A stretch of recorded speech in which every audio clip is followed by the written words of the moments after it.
Hola, hola a todos, ¿cómo están? Continuamos con la lectura de la palabra de Dios, esta vez más temprano, como corresponde.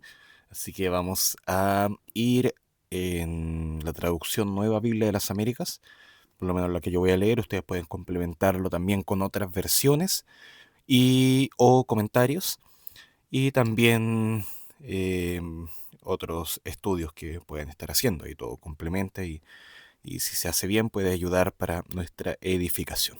Así que vamos a comenzar en 2 de Samuel capítulo 23, que dice así. Estas son las últimas palabras de David.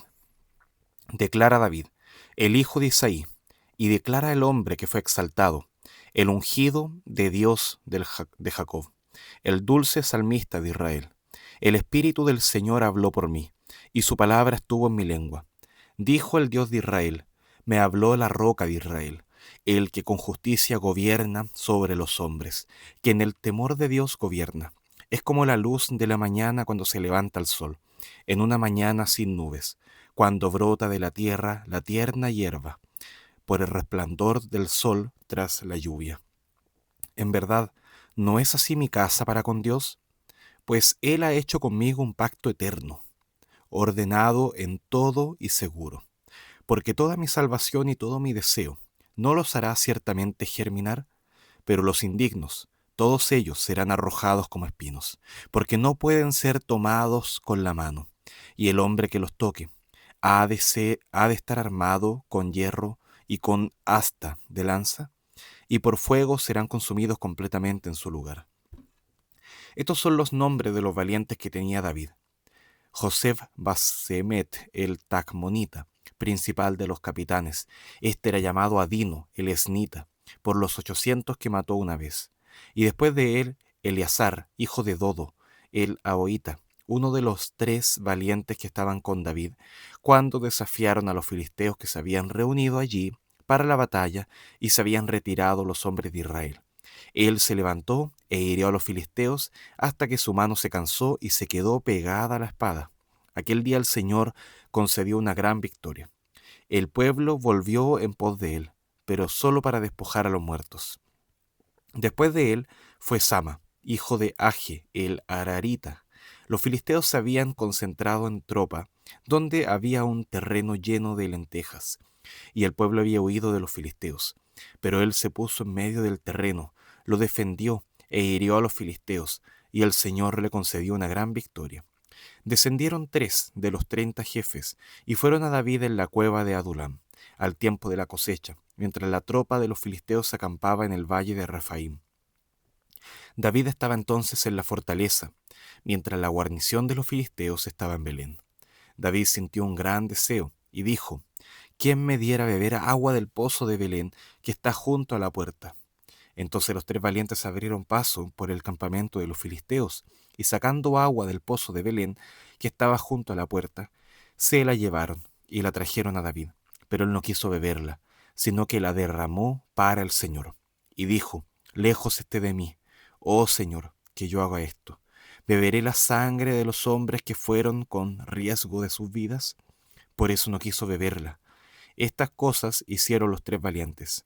Y Abisai, hermano de Joab, hijo de Sarvia, era jefe de los 30. Y éste blandió su lanza contra 300 y los mató. Y tuvo tanto renombre como los 3. Él era el más distinguido de los 30. Por eso llegó a ser su jefe, pero no igualó los 3 primeros. Benaía, hijo de Joiada, hijo de un valiente de Cabseel, de grandes hazañas, mató a los 2 hijos de Ariel de Moab. Y él descendió y mató un león en medio de un foso, un día que estaba nevando. También mató a un egipcio, un hombre de apariencia impresionante. El egipcio tenía una lanza en la mano, pero Benaía descendió a él con un palo, y arrebatando la lanza de la mano del egipcio, lo mató con su propia lanza. Estas cosas hizo Benaía, hijo de Joiada, y tuvo tanto renombre como los 3 valientes. Fue el más distinguido entre los 30, pero no igualó a los 3. Y David lo puso sobre su guardia. Asael, hermano de Joab, estaba entre los 30. También Elanán, hijo de Dodo de Belén. Sama, el Arodita. Elica, el Arodita. Eles, el Paltita. Ira, hijo de Iques, el tecoita, Abieser, el anatotita, Bebunai, el usatita, Salmón, el ahoita, Maarai, el netofatita, Elev, hijo de Baana, el netofatita, Itai, hijo de Ribai, de Gibea, de los benjamitas, Benaía, el piratonita, Idai de los arroyos de Gaas, Abí Albón, el arbatita, Asmavet, el barumita, Eliaba, el saal bonita, los hijos de Basén, Jonatán, Sama, el ararita, Aiam, hijo de Sarar, el ararita, Elifelet, hijo de Asbai, hijo de Maaca, Eliam, hijo de Aitofel, el gilonita, Esrai, el carmelita, Parai, Parai, el arbita, Igal, hijo de Natán, de Soba, Bani, el gadita, Selec, el amonita, Naarai, el berotita, escuderos de Joab, hijo de Sarbia, Ira, el itrita, Gareb, el itrita, Urías, el hitita, 37 en total. Bien, vamos a avanzar, segundo de Samuel capítulo 24. De nuevo la ira del Señor se encendió contra Israel y provocó a David contra ellos. Y dijo, ve, haz un censo de Israel y de Judá. Y el rey dijo a Joab, comandante del ejército que estaba con él, recorre todas las tribus de Israel, desde Dan hasta Beerseba, y haz un censo del pueblo para que yo sepa el número de la gente. Pero Joab respondió al rey, que el Señor su Dios añada al pueblo 100 veces más de lo que son, mientras todavía vean los ojos de mi señor el rey. Pero ¿por qué se complace mi señor el rey en esto? Sin embargo, la palabra del rey prevaleció contra Joab y contra los jefes del ejército. Salieron pues Joab y los jefes del ejército de la presencia del rey para hacer el censo del pueblo de Israel. Pasaron el Jordán y acamparon en Aroer, a la derecha de la ciudad, que está en medio del valle de Gad, y en dirección a Jazer. Luego fueron a Galaad y a la tierra de Taatim Odsi. Fueron a Dan Jaán y doblaron para Sidón. Fueron a la fortaleza de Tiro y a todas las ciudades de los heveos y de los cananeos, saliendo finalmente hacia el sur de Judá a Beerseba. Habiendo recorrido todo el país, volvieron a Jerusalén, después de 9 meses y 20 días. Joab dijo al rey la cifra del censo del pueblo. Había en Israel 800.000 hombres valientes que sacaban espada, y los de Judá eran 500.000 hombres. Después que David contó el pueblo, le pesó en su corazón, y David dijo al Señor, he pecado en gran manera por lo que he hecho, pero ahora, oh Señor, te ruego que quites la iniquidad de tu siervo, porque he obrado muy neciamente. Cuando David se levantó por la mañana, la palabra del Señor vino al profeta Gad, vidente de David, diciendo, ve y dile a David, así dice el Señor, te ofrezco 3 cosas, escoge para ti una de ellas para que yo la haga. Así que Gad fue a David y se lo hizo saber, diciéndole, ¿quieres que te vengan 7 años de hambre en tu tierra? ¿O que huyas por 3 meses delante de tus enemigos mientras te persiguen? ¿O que haya 3 días de pestilencia en tu tierra? Considera ahora y mira qué respuesta he de dar al que me envió. David respondió a Gad, estoy muy angustiado. Te ruego que nos dejes caer en manos del Señor. Te ruego que nos dejes caer en manos del Señor, porque grandes son sus misericordias, pero no caiga yo en manos de hombre. Y el Señor envió pestilencia sobre Israel, desde la mañana hasta el tiempo señalado. Y desde Dan hasta Beerseba murieron 70.000 hombres del pueblo. Cuando el ángel extendió su mano hacia Jerusalén para destruirla, el Señor se arrepintió del mal y dijo al ángel que destruía el pueblo, basta, detén ahora tu mano. Y el ángel del Señor estaba junto a la era de Araúna, el Jebuseo. Entonces David habló al Señor, cuando vio al ángel que hería al pueblo, y dijo, yo soy el que ha pecado, y yo soy el que ha hecho mal, pero estas ovejas, ¿qué han hecho? Te ruego que tu mano caiga sobre mí, y sobre la casa de mi padre. Y Gad vino a David aquel día, y le dijo, sube, edifica un altar al Señor en la era de Araúna, el Jebuseo. David subió conforme a la palabra de Gad, tal como el Señor había ordenado. Y Araúna miró y vio al rey y a sus siervos que venían hacia él. Y saliendo Araúna, se postró sobre su rostro en tierra delante del rey. Entonces Araúna dijo: ¿Por qué ha venido mi señor el rey a su siervo? Y David respondió: A comprarte la era para edificar un altar al Señor a fin de detener la plaga del pueblo. Y Araúna dijo a David: Tome y ofrezca mi señor el rey lo que parezca bien a sus ojos. Mire los bueyes para el holocausto, y los trillos y los yugos de los bueyes para la leña. Todo, oh rey, Araúna lo da al rey. Y Araúna dijo al rey: Que el Señor su Dios le sea propicio. Pero el rey dijo a Araúna: No, sino que ciertamente por precio te lo compraré, pues no ofreceré al Señor mi Dios holocausto que no me cueste nada. Y David compró la era y los bueyes por 50 siclos, 570 gramos de plata. Y allí edificó David un altar al Señor, y ofreció holocaustos y ofrendas de paz. El Señor escuchó la súplica por la tierra, y la plaga fue detenida en Israel. Bien, acá lo dejamos. Y terminamos el segundo libro de Samuel. Así que buenas noticias, seguimos avanzando. Y vamos ahora a los Salmos, con buen fin de semana, aunque hoy día es lunes. Bueno, pero vamos a avanzar a los Salmos 87 y 88, que dice así: Salmo de los hijos de Coré, cántico. En los montes santos están sus cimientos. El Señor ama las puertas de Sión, más que todas las otras moradas de Jacob. Cosas gloriosas se dicen de ti, oh ciudad de Dios. Selah. Mencionaré a Egipto y a Babilonia entre los que me conocen, a Filistea y Tiro con Etiopía. De sus moradores se dirá: Este nació allí, pero de Sidón se dirá: Este y aquel nacieron en ella, y el Altísimo mismo la establecerá. El Señor contará al inscribir los pueblos: Este nació allí. Selah. Entonces tanto los cantores como los flautistas dirán: En ti están todas mis fuentes de gozo. Salmo 88. Cántico. Salmo de los hijos de Coré, para el director del coro.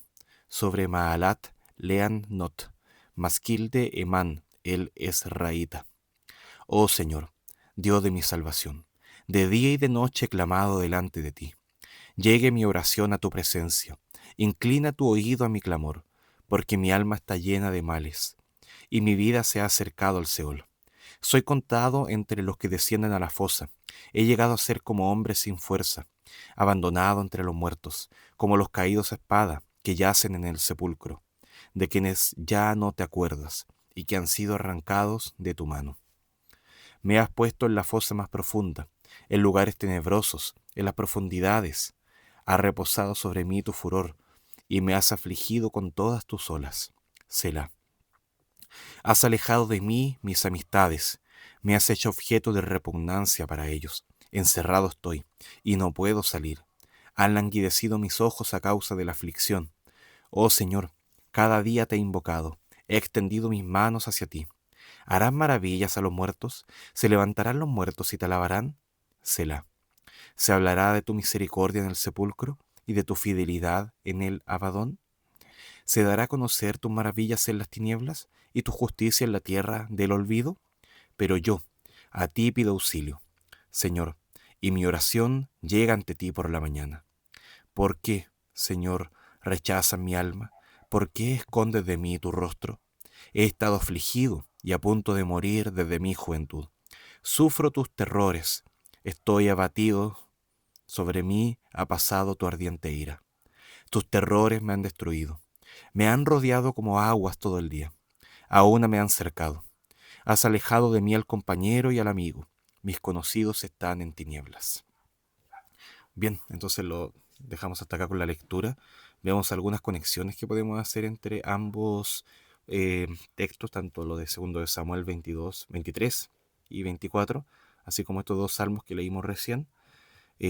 David, bueno, plantea esta pregunta en el partiendo de la lectura del versículo 23, hablando sobre cómo tiene que ser el nuevo gobernante, que tiene que reinar conforme al corazón de Dios, y su enfoque tiene que estar en el temor del Señor y en la base del pacto que Dios ha hecho con él. Entonces, sobre esta esperanza también de que vendrá un descendiente de él que reinará por siempre, que su trono nunca será quitado. Ahora, en el Salmo 87 se habla de esta relación con las puertas de Sion y este lugar tan importante que es sumamente también trascendente en cuanto a lo que es el establecimiento del reino de Dios, de la figura de este rey. Así que ahí también hay una conexión, aunque quizás no tan notoria. También se ve el tema de la compra de este terreno que David hace, que si bien después se va a notar que un terreno muy importante, que también nos da una pequeña sombra de lo que va a ser la ciudad gloriosa del Señor, de la cual se habla en el Salmo 87. También vemos el pecado en cuanto al censo, eh, porque ya David estaba poniendo su esperanza en las personas en cuanto a cuántos eran, cuán fuerte era su ejército. Se le advierte sobre esto, no cede, y producto de eso viene una plaga, viene esta pestilencia que hace que mueran miles de personas. Bueno, David reconoce que era un pecado en esto, pero después tiene que reconocer que la culpa no debía caer sobre inocente, debía caer sobre él. Él debía soportar estas consecuencias porque había pecado gravemente. Bueno, en el Salmo 87 también se ve una aflicción por el pecado, se ve este tema de la ira de Dios en el versículo 3. El Salmo 88, versículo 7 tengo anotado acá. Ha reposado sobre mí tu furor y me has afligido con todas tus olas. Y después en los versículos finales también se ve toda esta angustia, toda esta soledad, todo este abatimiento, terrores que puede tener la persona, que me conecta mucho con la sensación que creo yo que pudo haber tenido David mientras veía que morían estas 70.000 más personas todavía. Bueno, aún así, en el versículo 25 de segundo de Samuel 24, se ve que David escucha, o sea, perdón, que Dios escucha las súplicas de David y termina esta plaga.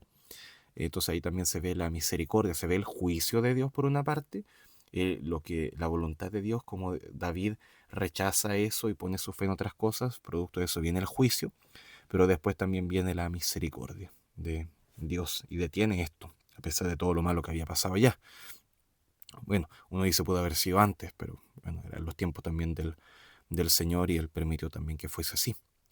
Y ahora queda para que nosotros también lo podamos aprender. También en el 88, Salmo 88, versículo 1, dice: Señor Dios de mi salvación, que de día y de noche he clamado delante de ti. Él es el mismo Dios de juicio, de justicia, de santidad, que rechaza el pecado, es el mismo Dios también que nos salva, que nos perdona. Así que tenemos que ir a Él. Tenemos que seguir su voluntad y cuando fallamos, tenemos que ir nuevamente a sus pies, suplicando por perdón. Eso es el diseño de Dios para esta relación de pecadores con este Dios santo. Bueno, lo vamos a dejar hasta acá y vamos a orar. Gracias, Padre, por tu palabra. Gracias, Padre, porque podemos leerla. También porque algunos también pueden escucharla por este medio. Podemos leerla juntos en ese sentido. Y te pido, Señor, que bendiga sus vidas, la vida de cada uno. Que en tu gracia, Señor, esta palabra pueda llegar a lo más profundo del corazón de nosotros, de mí, de todos los que estamos leyendo. Que tu gracia, Señor, transforme nuestro corazón. Entendamos el temor del Señor, el juicio, tu justicia, tu santidad, también tu misericordia y tu gracia. Y oramos en nombre de Jesús. Amén. Bueno, queridos, que el Señor les bendiga. Un gran abrazo. Chao, chao.